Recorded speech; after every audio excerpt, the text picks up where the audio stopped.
ಲೋಕಸಭೆಯಲ್ಲಿ ಸಂವಿಧಾನ ಮೇಲಿನ ಚರ್ಚೆ ವೇಳೆ ಮಾತನಾಡಿದ ಮೋದಿ ಪಟೇಲ್ ಪ್ರಧಾನಿಯಾಗಬೇಕಾಗಿತ್ತು, ನೆಹರು ಅಲ್ಲ ಎಂದಿದ್ದಾರೆ.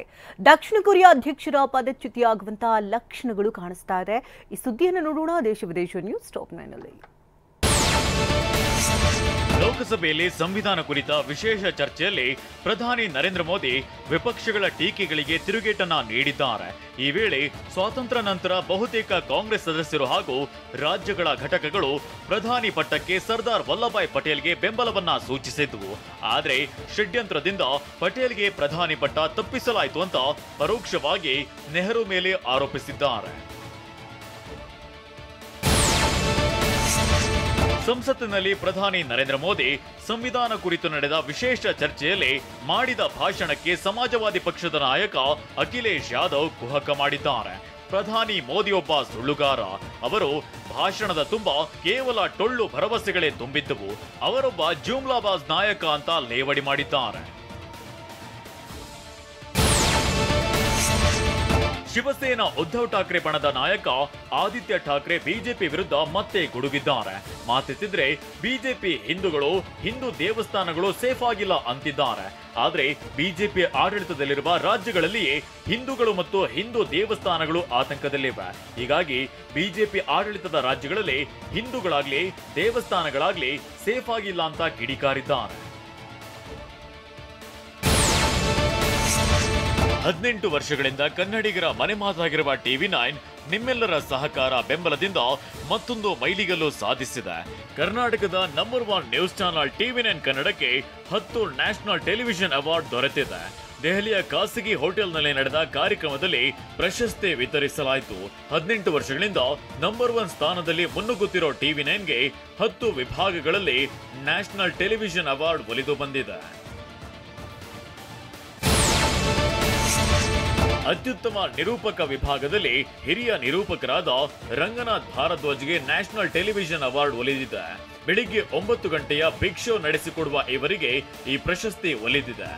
ಅತ್ಯುತ್ತಮ ರಿಪೋರ್ಟರ್ ವಿಭಾಗದಲ್ಲಿ TV9 ಕ್ರೈಮ್ ವಿಭಾಗದ ಮುಖ್ಯಸ್ಥರಾಗಿರುವ HV ಕಿರಣ್ ಪ್ರಮೋದ್ ನಡೆಸಿಕೊಡುವ ಇನ್ಸೈಡ್ ಸುದ್ದಿಗೆ ಪ್ರಚಲಿತ ವಿದ್ಯಮಾನಗಳ ವಿಭಾಗದಲ್ಲಿ ಪ್ರತಿ ರಾತ್ರಿ 8:50ಕ್ಕೆ ಪ್ರಸಾರವಾಗುವ ನಿಮ್ಮ ನ್ಯೂಸ್ ರೂಮ್ ಅತ್ಯುತ್ತಮ ಪ್ರೈಮ್ ಟೈಮ್ ನ್ಯೂಸ್ ಪ್ರಶಸ್ತಿ ಜೊತೆಗೆ ಅತ್ಯುತ್ತಮ ಪ್ರೈಮ್ ಟೈಮ್ ನ್ಯೂಸ್ ಆಂಕರ್ ಆಗಿ ನಿರೂಪಕ ಮಾಲ್ತೇಶ್ ಜನಗಲ್ ನ್ಯಾಷನಲ್ ಟೆಲಿವಿಷನ್ ಅವಾರ್ಡ್ಗೆ ಭಾಜನರಾಗಿದ್ದಾರೆ.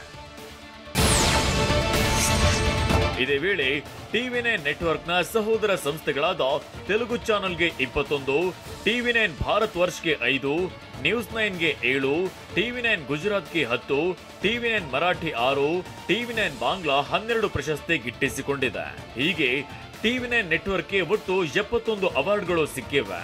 TV9 network MD CEO Varun Das ನಡೆಸಿಕೊಡುವ ಧುಲಾ ಕಾರ್ಯಕ್ರಮಕ್ಕೆ NT ಅವಾರ್ಡ್ ದೊರಕಿದೆ. ಆಸೀಸ್ ವಿರುದ್ಧ ವಿರಾಟ್ ಕೊಹ್ಲಿ ಬರೆದಂತಹ ಹೊಸ ದಾಖಲೆ ಏನು? ಪುಷ್ಪಾ ಸ್ಟೈಲ್ನಲ್ಲಿ ರಿಂಕು ಸಿಂಗ್ ಮೆಂಟ್ರಿಂಗ್, ಸಾರಾ ಗೋವಿಂದ್ ಬಣ್ಣಕ್ಕೆ ಫಿಲ್ಮ್ ಚೇಂಬರ್ ಪಟ್ಟ. ಈ ಸುದ್ದಿಗಳನ್ನು ನೋಡೋಣ ಕ್ರೀಡೆ ಸಿನಿಮಾ ನ್ಯೂಸ್ ಟಾಪ್ 9 ನಲ್ಲಿ. ಆಸ್ಟ್ರೇಲಿಯಾ ವಿರುದ್ಧದ 3ನೇ ಟೆಸ್ಟ್ ಮ್ಯಾಚ್ ನಿನ್ನೆಯಿಂದ ಆರಂಭವಾಗಿದೆ. ಈ ಪಂದ್ಯ ಆಡೋ ಮೂಲಕ ವಿರಾಟ್ ಕೊಹ್ಲಿ ಹೊಸದೊಂದು ದಾಖಲೆಯನ್ನ ಬರೆದಿದ್ದಾರೆ. ಆಸ್ಟ್ರೇಲಿಯಾ ವಿರುದ್ಧ ಕೊಹ್ಲಿ ತಮ್ಮ 100ನೇ ಟೆಸ್ಟ್ ಪಂದ್ಯ ಆಡಿದ ದಾಖಲೆಯನ್ನ ಬರೆದಿದ್ದಾರೆ. ಆಸ್ಟ್ರೇಲಿಯಾ ವಿರುದ್ಧ 2ನೇ ಅತಿ ಹೆಚ್ಚು ಪಂದ್ಯಗಳನ್ನು ಆಡಿದ ಭಾರತೀಯ ಕ್ರಿಕೆಟಿಗ ಎನಿಸಿಕೊಂಡಿದ್ದಾರೆ. ಸಚಿನ್ ತೆಂಡೂಲ್ಕರ್ 110 ಪಂದ್ಯಗಳನ್ನು ಆಡೋ ಮೂಲಕ ಮೊದಲ ಸ್ಥಾನದಲ್ಲಿದ್ದಾರೆ. ಭಾರತ ಮತ್ತು ಆಸ್ಟ್ರೇಲಿಯಾ ನಡುವಿನ ಬಾರ್ಡರ್ ಗವಾಸ್ಕರ್ ಟ್ರೋಫಿಯ 3ನೇ ಟೆಸ್ಟ್ ನಿನ್ನೆ ಆರಂಭವಾಗಿದೆ. ಮೊದಲ ದಿನದಾಟ ಮಳೆಯಿಂದಾಗಿ ರದ್ದಾಗಿದೆ. ಪಂದ್ಯ 15 ಓವರ್ಗಳಿಗಿಂತಲೂ ಮೊದಲೇ ರದ್ದಾದ ಕಾರಣ ಮೊದಲ ದಿನ ಟಿಕೆಟ್ ಖರೀದಿಸಿದ್ದ ಎಲ್ಲ ಪ್ರೇಕ್ಷಕರಿಗೂ ಕ್ರಿಕೆಟ್ ಆಸ್ಟ್ರೇಲಿಯಾ ಸಂಪೂರ್ಣ ಮರುಪಾವತಿ ಮಾಡಲು ಮುಂದಾಗಿದೆ. RCB ದೊಡ್ಡ ಫ್ರಾಂಚೈಸಿ, ನಾನು RCBಗಾಗಿ ಆಡಲು ಸಾಕಷ್ಟು ಇಷ್ಟಪಡ್ತೀನಿ ಅಂತ ಕ್ರಿಕೆಟಿಗ ರಜತ್ ಪಾಟಿದಾರ್ ಹೆಮ್ಮೆ ವ್ಯಕ್ತಪಡಿಸಿದ್ದಾರೆ. ತಂಡದಲ್ಲಿ ನನ್ನ ಉಳಿಸಿಕೊಂಡಿದ್ದು ನನಗೆ ಆತ್ಮವಿಶ್ವಾಸ ಹೆಚ್ಚಿಸಿದೆ. ನನಗೆ RCBಯನ್ನ ಮುನ್ನಡೆಸಲು ಅವಕಾಶ ಸಿಕ್ಕರೆ ನಾನು ಸಂತೋಷ ಪಡ್ತೇನೆ, ಆದ್ರೆ ಅದು ಫ್ರಾಂಚೈಸಿ ತೀರ್ಮಾನವಾಗಿರುತ್ತೆ ಅಂತ ರಜತ್ ಪಾಟಿದಾರ್ ಹೇಳಿದ್ದಾರೆ. ಐಸಿಸಿ ಚಾಂಪಿಯನ್ಸ್ ಟ್ರೋಫಿಯನ್ನ ಹೈಬ್ರಿಡ್ ಮಾದರಿಯಲ್ಲಿ ಆಯೋಜಿಸುತ್ತಿರೋದಕ್ಕೆ ಪಾಕ್ ಮಾಜಿ ಕ್ರಿಕೆಟಿಗ ಬಸೀತ್ ಅಲಿ ಕಿಡಿಕಾರಿದ್ದಾರೆ. ಐಸಿಸಿ ಹಾಗೂ ಬಿಸಿಸಿಐ ಎರಡೂ ಬೋರ್ಡ್ಗಳು ಪಿಸಿಬಿಗೆ ಲಾಲಿಪಾಪ್ ನೀಡಿದೆ ಅಂತ ವ್ಯಂಗ್ಯವಾಡಿದ್ದಾರೆ. ಐಸಿಸಿ ಚಾಂಪಿಯನ್ಸ್ ಟ್ರೋಫಿ ಟೂರ್ನಿಯಲ್ಲಿ ಹೈಬ್ರಿಡ್ ಮಾಡೆಲ್ ಒಪ್ಪಿಕೊಂಡ್ರೆ ಪಾಕಿಸ್ತಾನಕ್ಕೆ ಯಾವುದೇ ಲಾಭವಾಗುವುದಿಲ್ಲ ಅಂತ ಹೇಳಿದ್ದಾರೆ. ರಾಜ್ಯ ಚಲನಚಿತ್ರ ವಾಣಿಜ್ಯ ಮಂಡಳಿ ಚುನಾವಣಾ ಫಲಿತಾಂಶ ಪ್ರಕಟಗೊಂಡಿದೆ. ಸಾರಾ ಗೋವಿಂದು ಬಣವು ಚಲನಚಿತ್ರ ವಾಣಿಜ್ಯ ಮಂಡಳಿ ಚುಕ್ಕಾಣಿ ಹಿಡಿದಿದೆ. ಚಲನಚಿತ್ರ ವಾಣಿಜ್ಯ ಮಂಡಳಿ ನೂತನ ಅಧ್ಯಕ್ಷರಾಗಿ ನರಸಿಂಹುಲು ಹಾಗೂ ಉಪಾಧ್ಯಕ್ಷರಾಗಿ ಸಫೈರ್ ವೆಂಕಟೇಶ್ ಆಯ್ಕೆಯಾಗಿದ್ದಾರೆ. ಇನ್ನು ಕಾರ್ಯದರ್ಶಿಯಾಗಿ ವೀರೇಶ್ ಚಿತ್ರಮಂದಿರದ ಮಾಲೀಕ ಕುಶಾಲ್ ಆಯ್ಕೆಯಾಗಿದ್ದಾರೆ.